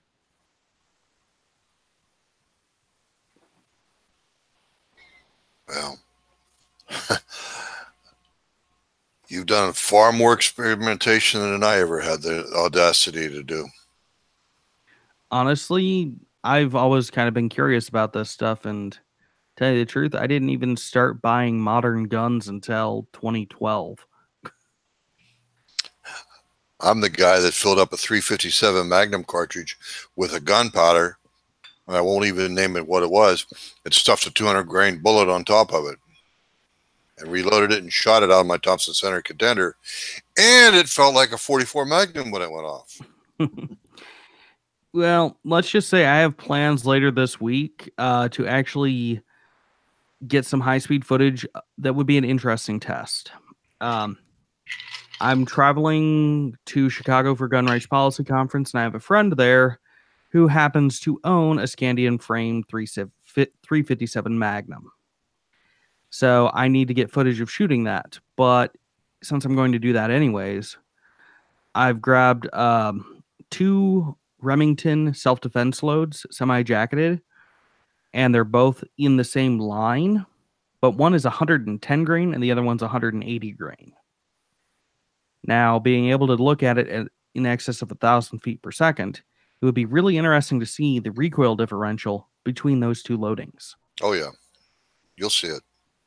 I figure we will see it, but it's how is that transmitted across into the human hand? That's going to be the differential I really hope to be able to see. Though I'll probably never shoot one again because I have a feeling that's going to hurt a lot. Yeah. Scandium frame. Yeah. Scandium frame, personal defense, hot loaded 110 grain and 180 grain. Yeah. Yeah. The Scandium frame, as I recall, was more of an ankle gun, as in very lightweight, 2-inch barrel, perhaps. Yeah, about 2-inch barrel and weighs like a joke. But it is what it is, and I'm definitely not going to ask to shoot his 454 Casull Snubby. I seriously think that person has a desire for insane recoil. Yeah. I mean, I tried it once, but I did a lot of things in my youth one time that were ill-advised, so that's not a good metric. Well, what do you consider your youth? I mean, by I think half this panel's standards, I'd probably be considered in my youth. By half the panel standards, I'm still in diaper 35. Yeah. I'm still not even 30 yet. Not for long, but still not 30 yet. I'll spot you in a few years. What I'll- 9 years? I'll say one thing for you, Matt. Boy, you ain't right. But then again, this stuff is awesome. It really is. bet. It's pushing the edge of physics. And I don't think there's anything quite as fun as being able to go, all right, what happens when this stuff gets borderline on the physics? I mean, how many of us actually have sat down and just sat and been in awe of the beauty of some of those million frames per second of bullets hitting steel? Hmm. And just watching it where this metal is actually moving like a fluid because Yep. it's so fast that all this energy is being transferred. And just being able to go, all right, that's what somebody else did. And having the ability to go out and test it yourself, you start going down these weird pathways of going, I wonder what happens if you do this. Granted, you can also take random knowledge and combine it together. One that unfortunately we had some bad footage of one day is we took the 300 Blackout sub-X loading from Hornady, pulled the bullets. Are you guys familiar with those bullets or not? I'm not. Sorry, which bullet was that again? The 190 grain sub-X bullet. It's factory loading only at the moment. So it's basically a flat point with a ballistic tip in it, and it's designed for expansion at subsonic speeds. So it's designed to meet FBI protocol out of a 300 Blackout barrel and expand down to 960 feet per second. That's impressive. Well, I loaded that into a 308. Do I want to ask what your muzzle velocity was? Somewhere in excess of 2,000 feet per second. According to my ballistic calculator, it actually stays above that 960 feet per second wall out to 1,000 yards. So did the bullet turn inside out when it hit a target? Well, the ballistics gel did a full backflip and went off the table. Not to mention it doubled in size. And the bullet went all the way through and kept going. Wow. It was a... You know what? I actually have the footage of that here, so I might as well let the rest of you be able to see this. So let's flip on the screen share again. Unfortunately, for anyone listening, you'll have to check out the live video because I haven't got a chance to redo this.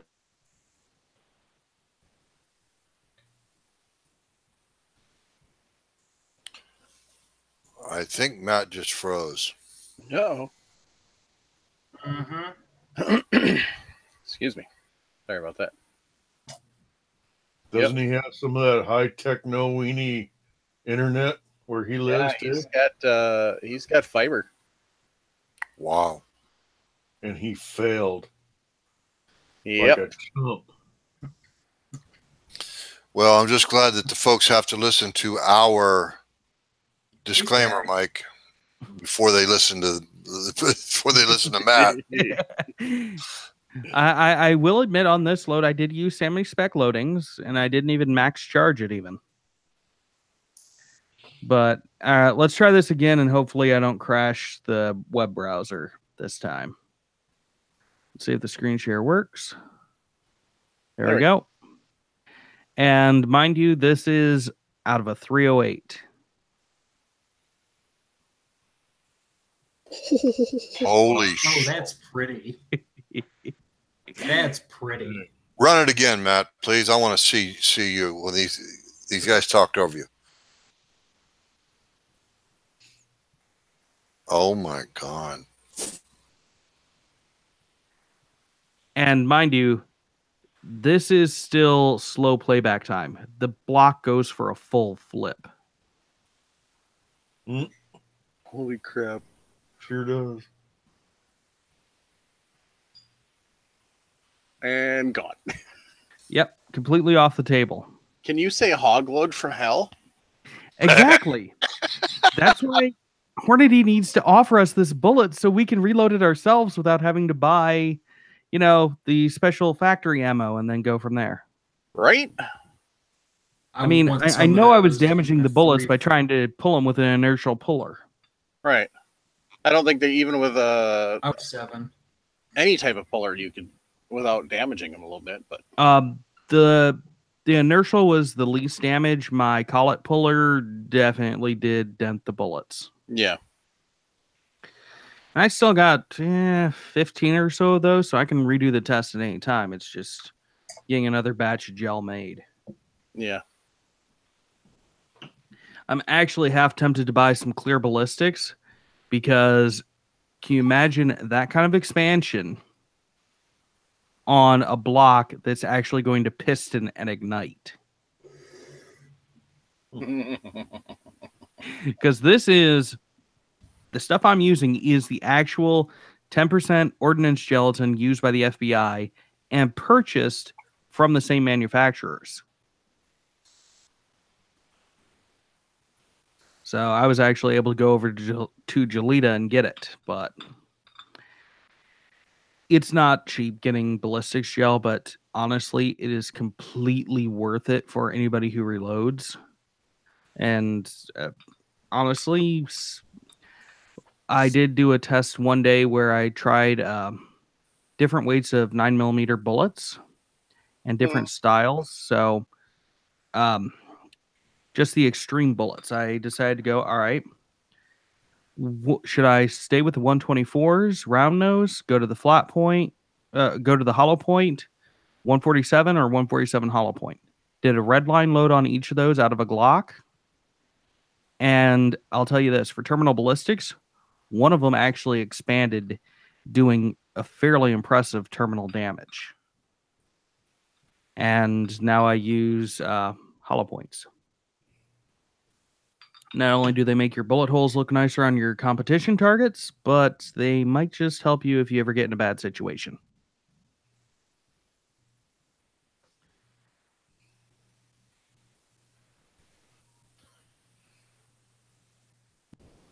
All right. So yeah, I kind of want to get my hands on some of those bullets now. Which one? The ones I use for reloading? 300 blackout bullet. Oh yeah, those are the hammer. Standard going rate is you have to buy the ammo to get the bullets, and it's about $22 for a box of ammo. Yeesh. It's not cheap, but it is very impressive for terminal ballistics. Mm-hmm. I don't think I'd want to use those on deer, though.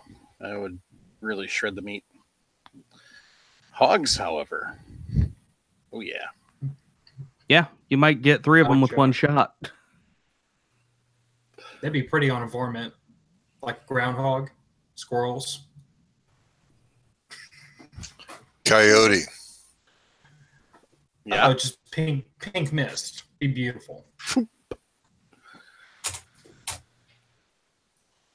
And I've always said terminal ballistics is definitely a part of reloading. Yep. It really is. I'm surprised you don't have more people out there testing each individual bullet and its expansion out of different barrel lengths and velocities, so you can go, this is what I should be expecting. I'm just not seeing that. Well, you see, the problem is with testing terminal ballistics, there is no standard method of testing that bullet other than ordnance gelatin. Exactly. But that And still there's gives still you a a raging general debate guideline. about. Yeah, but there's also a raging debate about how good of an example ballistic gelatin presents compared to the human body. I mean, you start adding things like ribs and sternum and everything else into the equation, and that ballistic gelatin is no longer a really good representation. That's the debate, at least. Well, yeah. I mean, basically, what you're looking at is ballistic gelatin is you hit 10 inches of muscle tissue. That's what a 16-inch block is going to simulate. So, are you going to ever find 10 inches all stacked up on a person? No. But you can at least go, all right, this bullet above this velocity, I can expect to see this kind of an expansion, and it's going to be repeatable every time. Where you start throwing bones in there, it's all what angle was the bone hit at, and you're going to have a lot of problems. You can't do a scientific testing on that until we can figure out some way to scientifically create a human body simulant that is going to be 100% perfect every time. The only way to get that would be probably figuring out a way to have most medical doctors, or just doing after action from police departments. You can kind of go to discover, all right, this is kind of what we're looking at. But then again, that's where the ordnance gelatin came from. Mm-hmm. Yeah, we don't have too many volunteers lining up to capture bullets in their chest cavity. No, we don't. But if you get enough autopsy data, you can kind of go, well, this is kind of what you're looking to expect. And the FBI compiled all that, and thus we have the ordnance gelatin. There you go. Well, it might be out of date. It's still the standard that's kind of used to this day. Right. Beats pig carcasses because you can actually watch the bullet go through it. So. Oh, yeah. And if you get a high enough speed camera, you can see the things that you didn't see before. Right. So, yeah.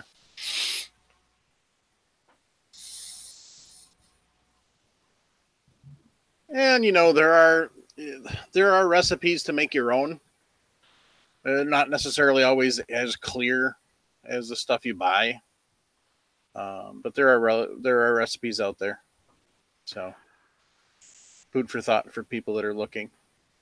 Very true, but honestly, do you want something that's at least scientifically valid? When you're making it yourself, you're not going to be able to go, all right, this is what it's going to look like if I compared it to what the FBI testing would be. Mm-hmm. Yeah, that's kind of the drawback, is there's no guarantee that the recipe is going to be the exact ratios. So.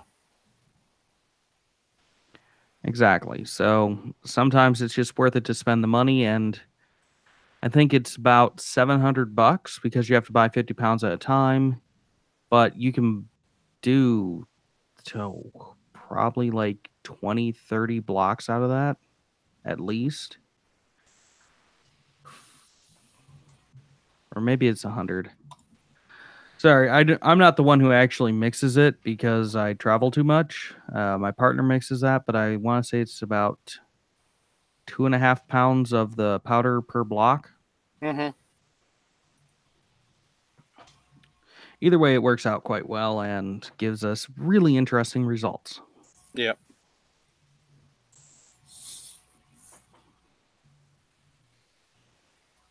Well, thanks for joining us, Matt, and bringing us some fun. Wow. Interesting looks at stuff that's not necessarily your normal run-of-the-mill reloading. So It's fun to kind of go down that rabbit trail every once in a while. So Oh yeah. Thanks for having me, Mike. I mean, you know me. I do this mostly because it's interesting and fun. yeah,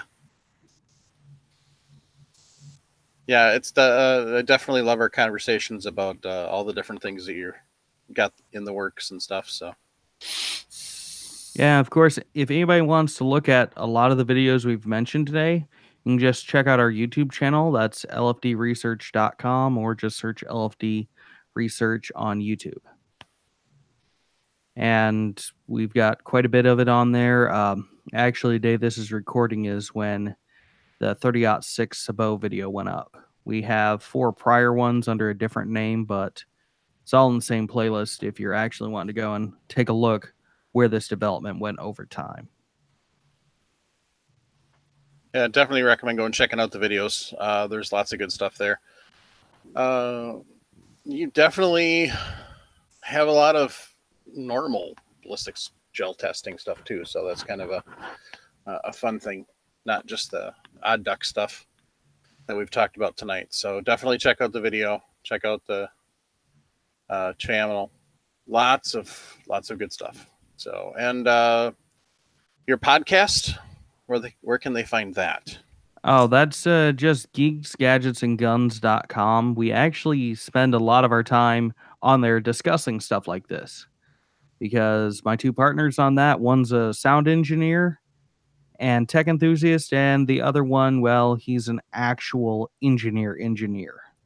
He does gun design part-time and is a full-time semi-truck designer. So we definitely get into the geekiest engineering topics ever, but you normally end up learning something on the far side too. Indeed. Sounds great to me. Oh yeah.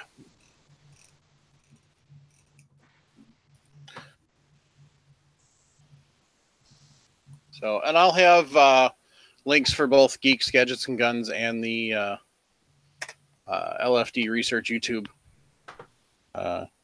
in the show notes. So,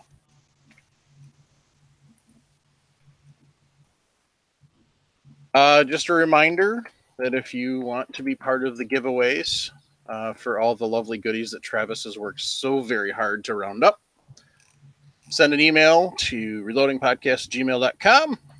Put in the memo giveaways or topic, whatever the heck they call that thing nowadays.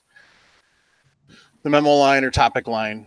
Put in giveaways, what type of press or presses you have, and what your favorite calibers are. So, Hey, I forgot to mention freedomseedbrass.com. yep, I'll have their link. He gave us a 10% discount code. Use that. It is reloading. Okay. I believe entirelycrimson.com gave us a 10% discount code of reloading also. All right.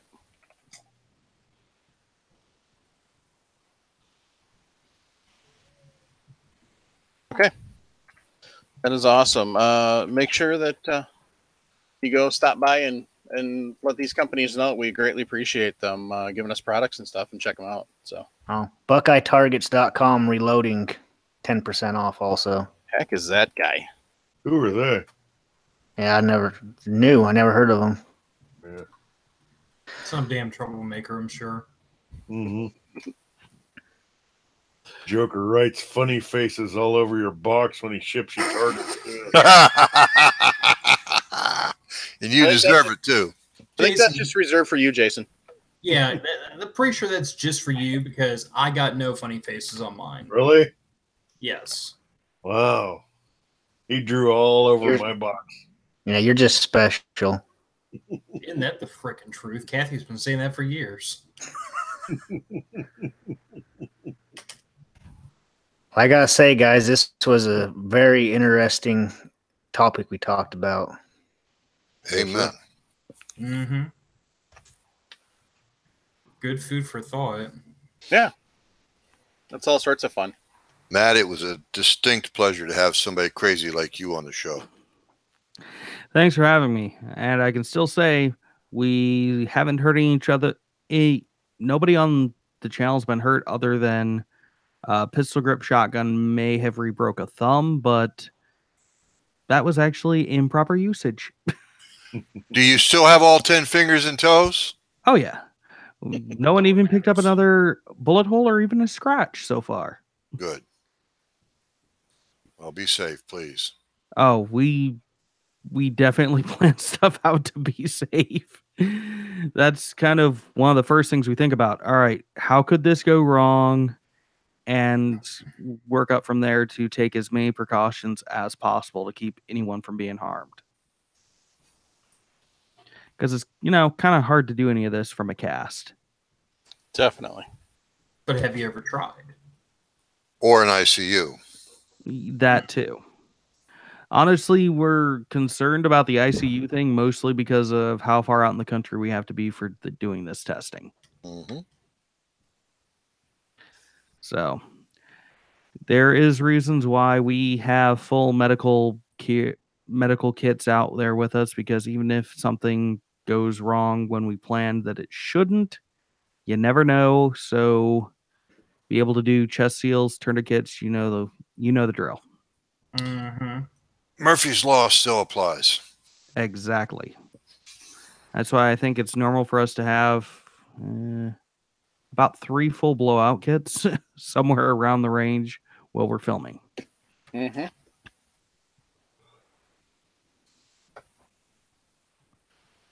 Yeah, definitely got to ramp up the safety even more than normal when you're doing stuff like this. But it's fun. Oh, exactly. And always, always, always wear your eye protection. Yep.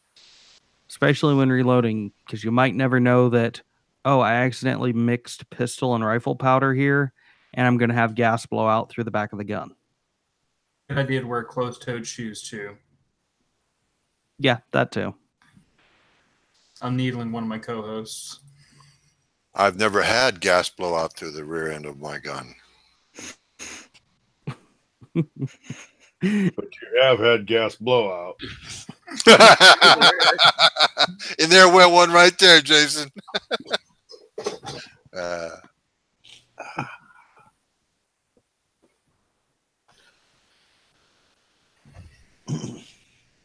All right. Want to take time to thank everybody who sends us emails and texts. Emails, reloadingpodcast@gmail.com, texts or voicemails to 608-467-0308. Thank everybody who swings by firearmsradio.tv and hits up the Amazon and Brownells links. And thank you to all of our Patreons.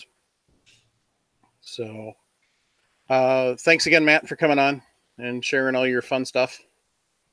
Yeah, no problem, Mike. I'm more than happy to talk about anything else we end up doing in the future that interests you. It's great having you on. So I know I'm glad you were able to kind of squeeze this in. I know you and I saw each other Saturday, and then you had to boogie back home, and then you had to run Chicago and back. So yeah, I think I've done very early starts all week.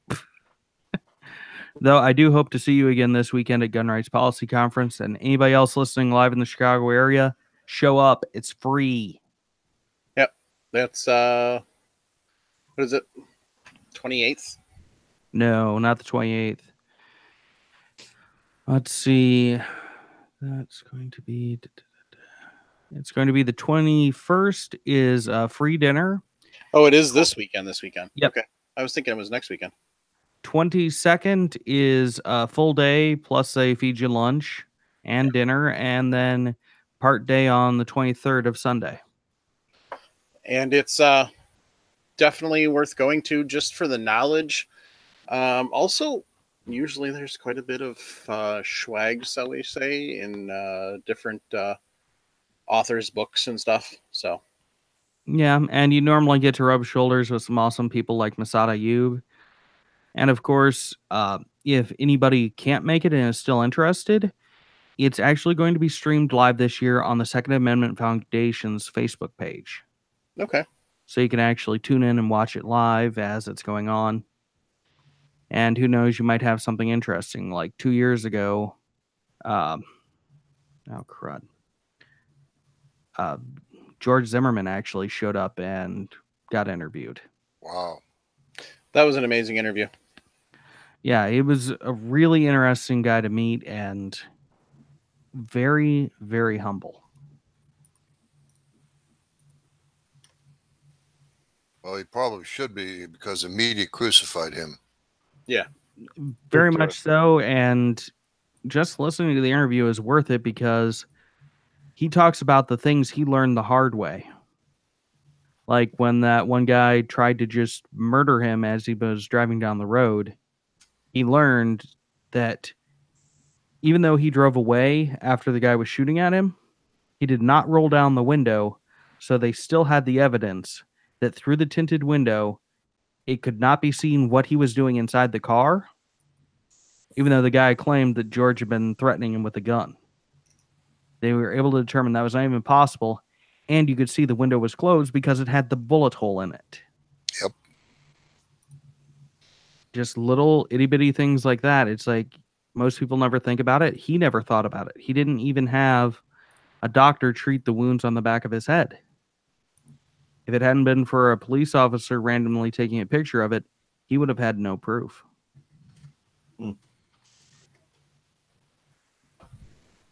It's one of those things. Yep. I think it was the Pro Arms podcast did a really in-depth interview with him a couple years ago. Yeah, they would. So yeah, definitely. If you can't make it to Chicago, check out the feed. Just an amazing amount of knowledge that is shared. So, and just thanks everybody who's tuned in and enjoyed this show and continues to enjoy our shows.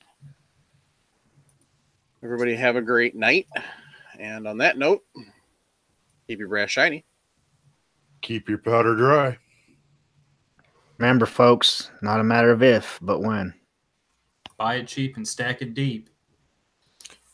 You got a tagline for us, Matt?